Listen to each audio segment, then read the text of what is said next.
I, 18F, am going through a very tough time in life. Not that I had an easy life before. My life has always been tough, thanks to my narcissistic parents and their golden child. I have an elder sister, Mandy, 24F. She's the problem of my life. From my earliest memory of childhood, my parents have been biased towards Mandy. Thanks to them, I never had a happy childhood. My sister wasn't a bully, I would say, but she's shrewd and opportunistic. She left no opportunity to exploit our parents' feelings and get away of what she wants. Well, I don't blame her. My parents have made it this way. She's their firstborn. She has a special place in their heart, but hey, I'm also their daughter. I know many parents have their favorite kid. That's fine until you don't make your other one feel unwanted. That's what my parents did. Made my life miserable. I felt like a spare part in the house. I mostly got to wear my sister's discarded clothes because it was too new to be thrown away. I played with my sister's toys because again, why should they waste money on new toys when my sister's were still in good condition? I remember, it was only during Christmas that I got a new dress, and that too because they didn't want to look bad in front of Grandpa and other guests. So avoid getting judged by friends and relatives, I used to get one set of dresses, shoes, and other accessories on Christmas while my sister got as many as she wanted.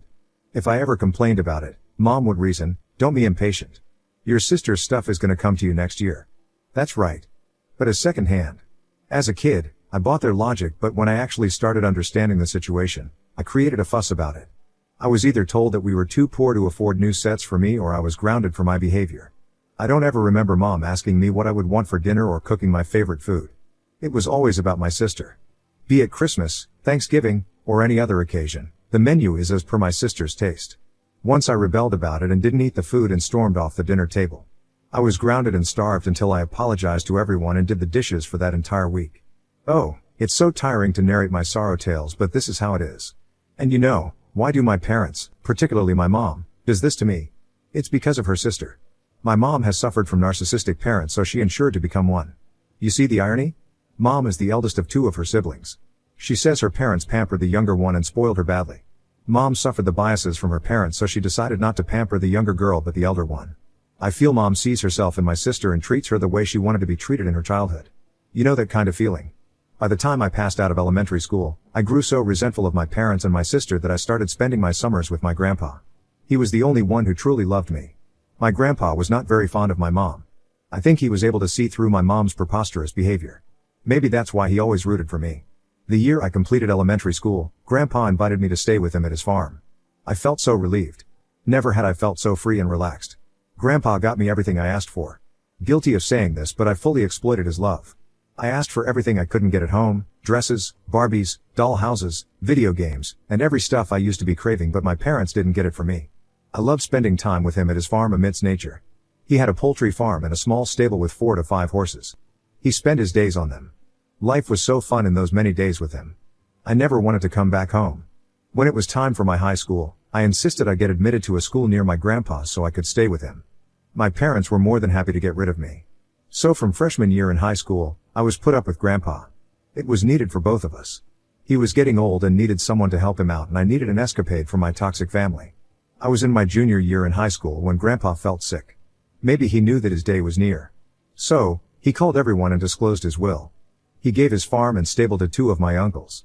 He gave $150,000 cash savings to my dad, and out of which $75,000 was for me for my college. He made me promise that I would complete my college education. Mom gruntled because others got properties and farm while Dad got only some few grands. Grandpa reminded Dad had already taken his share of the property and sold it off to pay off his debt and start a business. Just when I started my senior year at high school, Grandpa passed away. It is the saddest day of my life. Now I have no one to fall back on. I had to move back with my parents. It was not pleasant. I hated it. So do they. As my graduation day is nearing, I asked my parents for my $75K, which Grandpa left it for me. I have to fill out college applications. That's when the problem started. Whenever I asked about my money or mentioned about the college, they would make strange faces and ignore the conversation. When I lost my patience, I put my foot down and asked them, "What's the matter? Where's my money?" That's when she said that they had given that money to my sister for her business. What the F? That money was supposed to be for my college.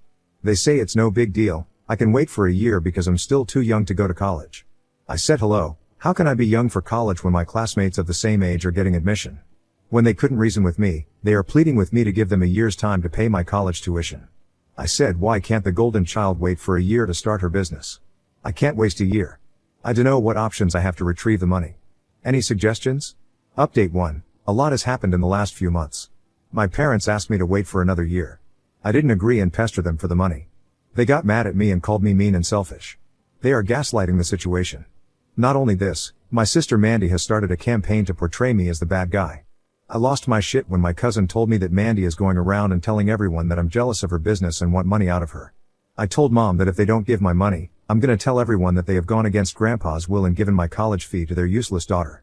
Mom got furious and said, "Do you want to go that level? You better pay us the rent and have your own meal. Calculate the money we spend you on for 18 years. We are even." I fought back, like what the hell? They are still feeding their elder daughter who's 24, divorced with a child, and here they are being so mean and giving me my money. I have always got good grades, but they have never been proud of me while their golden child brought shame to them, yet they are having her back. Oh, I didn't write about my sister. While I was living with Grandpa, my sister got knocked up by her boyfriend and got pregnant. By the time she tested it, it was too late to get rid of it. She had to inform my parents about it.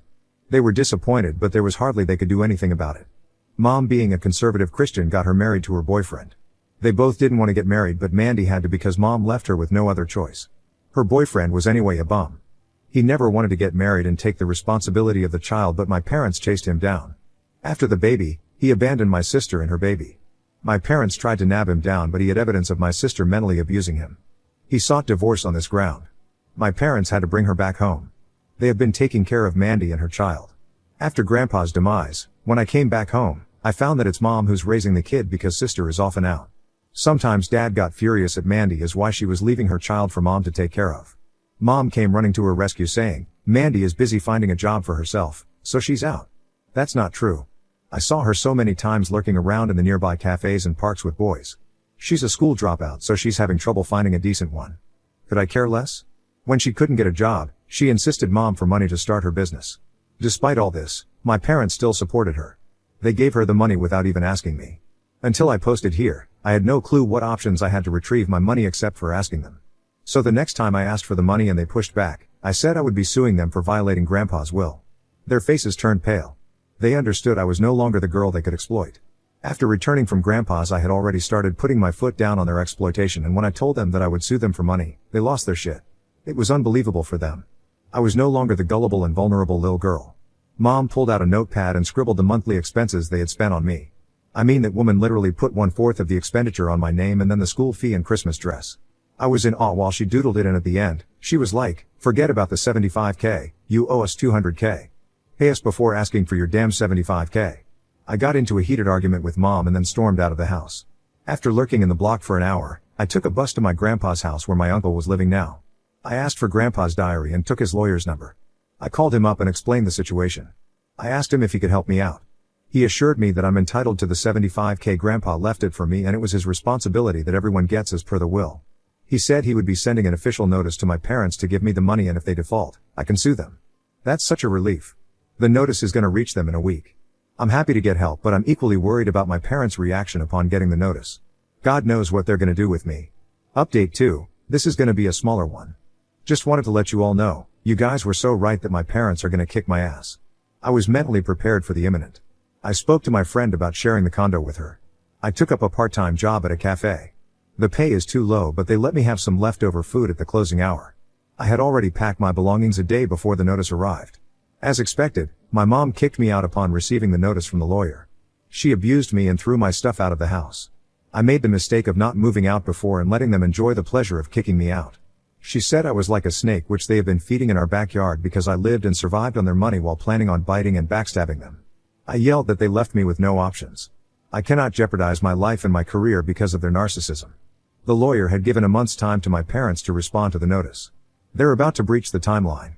I think they're not taking it seriously because Mandy called and abused me for giving a tough time to the family. She said parents are not going to give a penny to me and I cannot do anything about it because I don't have the money to sue them. I didn't reveal my cards to her. I silently heard her out, and when I could not take it, I hung up on her. I told my lawyer about it and he said we can surely sue them if they don't respond by next week. Update 3, I suffered a severe backlash from my parents for suing them. Actually, I didn't want to press any felonies on them, but they left me with no choice. I thought that the lawyer's notice would do the job, but they didn't respond to the lawyer's demand. I went home to tell them that they better comply with Grandpa's will, else I'll have to seek legal path. They ganged up against me. Hurled abuses at me. My mom even threw things at me. I had left some of the non-essential items at home, thinking of taking them later. Mom pulled it out from my closet and broke it into confetti in front of me to hurt me. I was there to sort out the matter without a legal hassle, but it seems they wanted a ride. I came back and told my lawyer to press the charges on them. He happily did it. When they received the court order, they panicked. Dad called me and said, we could sort out the family matters within us. There was no need for a legal battle. Really so? I went home to sort out the family matters, but they were the ones who turned hostile towards me and left me with no choice. Now the ship has sailed and they have to follow a legal path. I'm not in for any compromise. During the court hearings, Dad was asked to pay $75 as per Grandpa's will, but Dad dropped his guns and showed his bank statement that he didn't have so much money. He said he would pay $10K monthly, but my lawyer argued that I need that money for my college tuition and $10K monthly won't suffice. The attorney ordered that Dad would have to pay my tuition and other needs, like accommodation and food, up to a minimum value of $75K. If my expenditure exceeded that, I'm on my own. And if my expenditure doesn't cover $75K, Dad would have to pay the balance amount. I didn't quite like this idea of still being dependent on him for the money, but I was left with no choice. Dad actually didn't have $75K to give it to me at one shot. I resisted this middle ground, but Dad pleaded with me with teary eyes and promised he would not default. So, I agreed. But I told him that in case he or Mom creates any fuss about it in the future, I'm gonna sue them again, and this time I'm gonna demand compensation for the mental torture. He agreed. Meanwhile, Mom and Mandy went behind me. Mandy has been telling everyone that I have given hypertension to my parents and brought shame to the house by dragging the family to court. Well, this is the irony. There ain't any shame and disgrace when she got knocked up, but I brought shame by just asking them for my own money. Wow. You know what? I don't give a damn about it anymore. They labeled me a black sheep, and now I guess I'm happy being one. Update 4. Hey peeps, I know I took a long time to update. I was busy, settling into a new life in college. I graduated with top grades from high school. I sent the convocation invites to my parents, knowing they would not turn up. Surprisingly, Dad showed up. He seemed happy, and for the first time, he said, he was proud of me. It took him 18 years and a court case to realize that I was also his daughter, and I too needed the love and care. Doesn't matter now, I have moved past it. I quit my job at the cafe and moved to my college dorm. The money I get from Dad covers for college tuition fees, accommodation, and food. Beyond that, I'm on my own. I took up a part-time job near the college campus. I'm also giving maths lessons to my classmates for some extra bucks. I'm good at math. Quite a flex, right? Dad has been sending the money quite diligently as ordered by the court. Some of you asked about my equation with Dad and where was he all this while when Mom was mean to me. So, here it is. Dad was non-existent to me. Dad saw everything wrong which was happening to me, but he chose to look the other way. He ignored my problems and never questioned Mom for her behavior. He obliged whatever Mom said. In fact, he considered that Mom made good decisions to use my sister's clothes for me because apparently, Mom was saving his money. Throughout my childhood, I have seen Dad struggling financially, so any opportunity to save a penny, he's game for it. So, in that way, if you see, he always supported Mom. I'm also not sure how he reacted to Mandy's unexpected pregnancy. Whatever little I know, is through cousins and relatives. Mandy's wedding was done so hush-hush that no one knew when it happened. Not even me. Like I said, I was living with Grandpa at that time and I couldn't care less what was happening at my house. If I have to update about my current situation, I couldn't be happier. I'm living my dream life of attending college and securing good grades. My relationship with my dad has gotten better after the court ordeal. Mom and Mandy did their thing of bitching about me and badmouthing me, showing me as the bad guy, but sooner they got their own shit to handle. Mandy got into trouble with the cops. The money they had lent to Mandy got swept away. Mandy had opened a secret gambling business under the cover of a gaming zone. My parents didn't know about it. They thought it was actually a gaming parlor, but the cops nabbed her down and seized everything. All the machines and equipment were seized. Whatever little money she had in her bank account, my parents used that to bail her out. So, in the end, she's left with nothing. This is what she had done with my grandpa's hard-earned money. I couldn't feel more satisfied. To be honest, deep down, I didn't have a good feeling about pushing Dad to the corner to get my money. Now, I feel glad I fought back because Mandy didn't use that money for good reason. She opened a home-wrecking gambling business. After that encounter with cops and the prison time, Dad threw her out of the house. Mom tried to advocate on her behalf, but Dad laid a choice to Mom. It's either Mandy or Dad. Mom doesn't work. So, obviously, she chose Dad and asked Mandy to get a job and move out. Mandy has been using her child to emotionally manipulate Dad to let her live in the house, and she had been successful until that gambling thing came out. But now, I heard that Dad is no longer buying her BS and has kicked her out. She's living with her friend, but God knows how long that would last. She has not contacted me for help. How could she? After all the torture she and Mom had done to me, She better stay away from me. I won't shy away from humiliating her further. Today, before writing this update, I was reading my initial post and it made me tear up. I was in such a bad situation back then. Had just lost my support system, my grandpa, my parents ripped me off my grandpa's inheritance. I was trapped in my own house by my narcissistic parents, and I was denied a college education. There was so much uncertainty about my future. All I could see was darkness and helplessness. But a huge thanks to this community for all the support. I still miss my grandpa. It's because of him that I'm in college today. He's my guardian angel. I know he's blessing me from wherever he is now. Now on to the next story. Story 2. Ex-wife cheated on me with Mr. Romantic, now she's broke, drowning in debt from the lavish dream wedding I never gave her and has the nerve to ask me for money. I, 49 male, met my wife, 49 female, when we were in our mid-20s. We were friends for a while before we decided to date. The two of us dated for around a year, which isn't that long in the grand scheme of things, but at the time it seemed like we had been dating long enough. She mentioned us getting married and I said I wanted to wait a little longer. Within a few months, I finally was ready to propose to my then girlfriend. She accepted and the two of us started planning a wedding. It was around this point I should have recognized the red flags but I didn't. Why? Well, I was in love. See, my fiancée wanted a huge wedding. While I understand it was a special experience, I didn't see the point of spending a couple grand on what was essentially one day. I ended up convincing her to have a small, intimate ceremony. She seemed alright with it at the time, but I think as the months and years went by she almost started to resent me for talking her into that. The thing is, we couldn't have afforded such a wedding at the time. I suggested that one day we could have the wedding of her dreams one day if we decided to renew her vows. This seemed to please her, but again I felt like this resentment was always there, just lingering beneath the surface. Was I the most romantic guy in the world? No, but I tried hard to keep the romance alive by doing little things for her over the years, and it wasn't like my wife didn't know this when we got married. We also didn't have kids, so there wasn't that pressure hanging over us. The years passed and by the time we were in our 40s, we had been married for almost 2 decades. Things had gotten stale for the past year or so, which led me to plan a romantic night out. I even asked my sister for help because, like I said, I wasn't very romantic. It ended up not going anywhere. My wife never came home that night, and when she did, she said that she had stayed at a friend's house. They had been drinking, so she figured it was safer for her to just spend the night there. I saw no reason to not believe her, so I took her at her word. The next night I tried again and we had a pleasant dinner. When I tried to initiate intimacy, she brushed me off saying she was too tired. Again, I didn't think too much of it. We both worked a lot, which was why we were finally able to afford the lifestyle we were currently living. This trend continued and it got to the point where I had to ask myself if I was going to continue to believe her stupid lies, which were lies. I reached out to her friends to see if she was there, but they covered for her. I shouldn't have been surprised. The only way I could think was to directly confront her about her lies and ask her if she was cheating. To my surprise, she admitted everything the night I confronted her. I think I was in shock that she just straight up told me that she was cheating. Honestly, I don't know what I was expecting. I think I thought she might try to deny it and tell me that I was wrong, but she didn't do any of that. So, I asked who it was and how long it had been going on. He was a family member of one of her friends she met one day. It was an instant attraction and he was so romantic. There it was, the one thing that I could never manage to do. I did try, but my wife didn't think that I was trying hard enough. This guy was everything I wasn't and more, she claimed. Our marriage ended that night and what began was the divorce process. It wasn't a bitter divorce. We agreed to split everything down the middle. The house would be sold and we'd each take half. This seemed like the best option for us to get away from each other quickly. Once everything was final, I bought a condo with the money we split from the joint account. I still had a decent amount left over that I was going to keep for a nest egg. Eventually, the house sold and I put that money away as well. You never knew when you were going to need it. My ex ended up doing the exact opposite.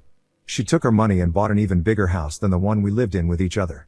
Then I heard that she was planning a wedding, a very huge wedding I might add. It was the wedding she had always wanted. I was having flashbacks to the wedding we had all those years ago. My ex had resented me for all these years because we never had the wedding she truly wanted. As embarrassing as it is to admit, I did look at the pictures on Facebook afterwards and my God, it was a huge affair. Everything looked so expensive. I can just imagine how much money she spent on the whole thing, including the dress. At that point, I knew I had to take a step back and stop obsessing over this woman who was my ex. I focused on spending time with my friends and family, which helped. I assumed my ex was spending time with her new app. Turns out, though not everything was great. I learned that a year after they got married, they were in debt. My ex spent the divorce settlement on the expensive house and expensive wedding, making it so she had nothing left. Her job did bring in a decent amount of income, but my ex was the only one making good money in that household because the app was a bum. She dared to reach out to me to see if I could lend her some money. My ex played on our past relationship and the memories we made over 2 decades, but I wasn't buying it. I told her that it wasn't my problem that she spent all of her divorce settlement on pointless crap. I hung up on her and proceeded to receive at least 3 more calls from her that night along with 3 very nasty voicemails. After I listened to them I just laughed and played them to my friends to show how far she had fallen. They all found them as funny as I did. My ex truly had no shame or was just that desperate. I don't know if she ever truly believed that I would give her the money or not. Even if she had reached out to me a few months prior, I still wouldn't have given it to her. At no point was I ever that desperate. I blocked her number that night because I didn't want to hear another word from her. We were done. She cheated and wanted to go be with her app who was the new love of her life. If she had planned better then my ex would have money just like I still did. Most of my family and friends were happy to see her go. I wonder if they had ever liked her or just tried to get along with her for my sake. It didn't matter anymore, though, because my ex was a part of my past and that was where she was going to stay.